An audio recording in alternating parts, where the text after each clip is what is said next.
JDU में बड़ी टूट, 6 सांसद उपेंद्र कुशवाहा के संपर्क में। कुशवाहा का दावा, जल्द ही 2/3 जेडीयू सांसद होंगे उनके साथ। उपेंद्र कुशवाहा ने बनाई अपनी पार्टी राष्ट्रीय लोक जनता दल। नीतीश कुमार पर भारी पड़ सकती है उपेंद्र कुशवाहा की बगावत। उपेंद्र कुशवाहा ने खुद की पार्टी राष्ट्रीय लोक जनता दल का गठन कर लिया है। खुद की पार्टी के राष्ट्रीय अध्यक्ष भी बन गए हैं। जल्द ही कार्यकारिणी का गठन भी कर लिया जाएगा। उपेंद्र कुशवाहा की नई पार्टी से सबसे ज्यादा समस्याएं जेडीयू के सामने खड़ी हो गई हैं।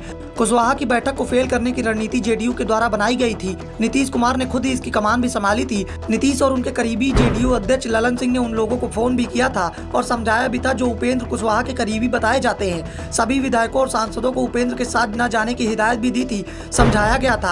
जिन लोगों ने सवाल किए थे उन्हें सख्त चेतावनी दी गई थी। जेडीयू से बाहर करने की बात भी कही गई थी। साथ ही साथ उन्हें डराया भी गया था। हर जतन किए गए थे।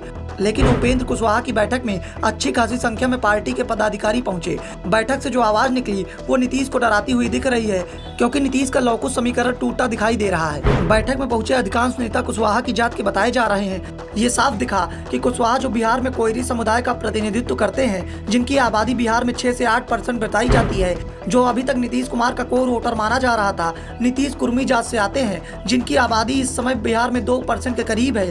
कोयरी और कुर्मी को लौकुश माना जाता है, यानी 2 भाइयों की संतान माना जाता है। ऐसे में कुशवाहा सहित तमाम कोयरी नेताओं का सवाल था कि हम आपके साथ 30 साल से हैं। कम आबादी होने के बावजूद भी कुर्मी समुदाय के लोग नीतीश कुमार को ही अपना नेता मानते हैं। और जब नीतीश कुमार ने कुर्सी खाली करने की बात कही तो वो कुर्सी अपने घर के किसी सदस्य को देने की बजाय उन्होंने अपना उत्तराधिकारी ढूंढना शुरू कर दिया। साफ दिखाई पड़ रहा है कि नीतीश कुमार का आधार दरक रहा है और इसका डर नीतीश कुमार के साथ मौजूद सांसद विधायकों को भी लग रहा है।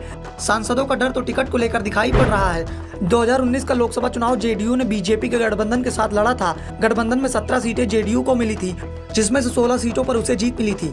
सिर्फ 1 सीट कटिहार उसके हाथ से फिसल गई थी। 16 सदस्य अभी भी नीतीश कुमार के साथ हैं, लेकिन इनमें से 2024 में कितने साथ होंगे, इस पर सवाल खड़े होते दिखाई पड़ रहे हैं। क्योंकि तेजस्वी यादव ने साफ तौर पर इशारा कर दिया है कि 2024 में गठबंधन बराबरी का नहीं होगा। दूसरी बात, महागठबंधन में 2 या 3 पार्टियां भी नहीं होंगी। इसमें अब की बार 7 पार्टियां हैं। सभी का ध्यान रखना पड़ेगा।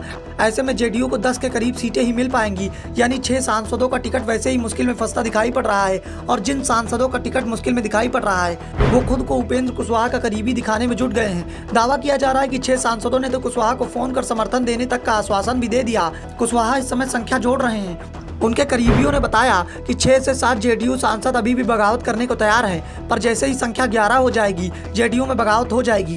क्योंकि बगावत के लिए कम से कम 2/3 सदस्यों की जरूरत पड़ती है, तभी सांसदों की सदस्यता बचेगी। इस बीच कुशवाहा बीजेपी के संपर्क में भी बने हुए हैं। वो बीजेपी से अभी भी सीटों को लेकर समझौते का दबाव बना रहे हैं। कुशवाहा का दावा कम से कम 6 सीटों पर है और संकेत इस बात के दिखाई पड़ रहे हैं कि बीजेपी कुशवाहा को 3 से 4 सीटें दे सकती है। उनके करीबी नेताओं को बीजेपी के टिकट पर लड़ाया जा सकता है। संकेत साफ है कि नीतीश कुमार के लौकुश समीकरण से अब कुछ निकल चुका है और नीतीश कुमार बेहद कमजोर हो चुके हैं। 2024 से पहले और बड़ी बगावत के संकेत मिलने लगे हैं, जिससे जेडीयू पूरी तरह से बैकफुट पर दिखाई दे रही है।